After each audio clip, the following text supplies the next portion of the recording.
സങ്കീർത്തനം 112. ദൈവഭക്തന്റെ സന്തോഷം. കർത്താവിനെ സ്തുതിക്കുവിൻ. കർത്താവിനെ ഭയപ്പെടുകയും അവിടുത്തെ കൽപ്പനകളിൽ ആനന്ദിക്കുകയും ചെയ്യുന്നവൻ ഭാഗ്യവാൻ. അവൻ്റെ സന്തതി ഭൂമിയിൽ പ്രബലമാകും. സത്യസന്ധരുടെ തലമുറ അനുഗ്രഹീതമാകും. അവൻ്റെ ഭവനം സമ്പൽ സമൃദ്ധമാകും. അവൻ്റെ നീതി എന്നേക്കും നിലനിൽക്കും. പരമാർത്ഥ ഹൃദയന് അന്ധകാരത്തിൽ പ്രകാശമുദിക്കും. അവൻ ഉദാരനും കാരുണ്യവാനും നീതിനിഷ്ഠനുമാണ്.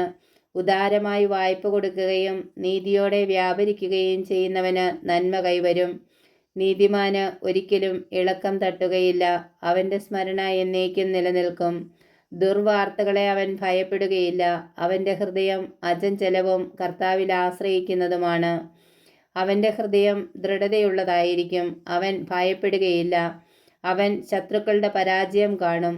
അവൻ ദരിദ്രർക്ക് ഉദാരമായി ദാനം ചെയ്യുന്നു. അവൻ്റെ നീതി എന്നേക്കും നിലനിൽക്കുന്നു. അവൻ അഭിമാനത്തോടെ ശിരസുയർത്തി നിൽക്കും. ദുഷ്ടൻ അത് കണ്ട് കോപിക്കുന്നു, പല്ലിറുമുന്നു. അവൻ്റെ ഉള്ളുരുകുന്നു. ദുഷ്ടൻ്റെ ആഗ്രഹം നിഷ്ഫലമാകും.